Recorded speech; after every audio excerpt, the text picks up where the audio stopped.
रसिकदेव जी कुछ नहीं करते, सुबह स्नान करके एक कोने में खड़े रहते, भैया मुझसे पता नहीं कब अपराध बन जाता है, आज मैं कुछ नहीं करूंगा। उस दिन पूरे दिन कुछ नहीं किया, उस दिन भी गुरुदेव पर एक शिकायत पहुंच गई, देखिए रसिकदेव जी ने हमारी ऊपर ना उठा के जो है मिट्टी में फेंक दिया।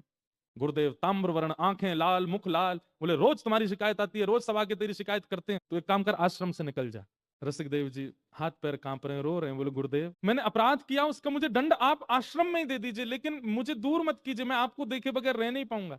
एक बार को प्रिया प्रियतम के नित्य दर्शन ना हो मुझे स्वीकार है, पर मेरे गुरुदेव मुझे ना दिखें, ये मुझसे सहन नहीं होगा। गुरुदेव बोले सुन, हमारी आज्ञा मान और आश्रम छोड़ के चला जा, अभी जा। रसिकदेव जी बोले गुरुदेव दूसरी बार कहना नहीं पड़ेगा आपको, मैं जाता हूं। और अपने सब गुरु भाई जो शिकायतें करते थे वो अंदर ही अंदर वे सब रो रहे हैं, क्योंकि रसिकदेव जी ने कुछ किया नहीं, ये तो गुरुदेव करवा रहे हैं। सबसे क्षमा प्रार्थी हो, मुझे क्षमा कर देना गुरु भाई, मैंने जो किया मुझे क्षमा कर देना।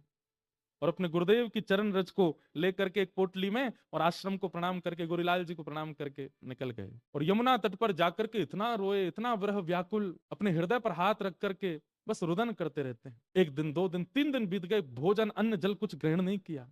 लेकिन रसिकदेव जी के इतनी ख्याति थी कि उनके कई वैष्णव बाहर के ऐसे थे ब्रजवासी जो उनको घेरे रहते थे, तो वे सब लाते, उनको प्रसाद पवा देते, उनके वस्त्र धो देते, उनकी सेवा कर देते।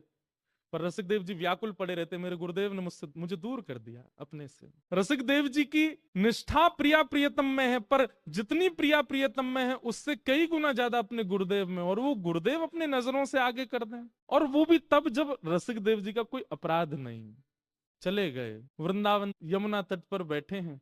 कुछ दिन लगे उनको ठीक होने में, संभलने में। कुछ दिन बाद संभल गए, वृंदावन की परिक्रमा करते, रज का तिलक करते, यमुना जी को प्रणाम करते, अपना भजन करते, गुरुदेव का मानसी चिंतन करते, मन में चिंतन करते। लेकिन एक दिन इतनी व्याकुलता बढ़ गई, बिना गुरुदेव को देखे महीनों निकल गए हैं। तब उन्होंने अपने एक साथी को बुलाया और कहा सुनो, बोले एक सेवा करोगे? बोले क्या?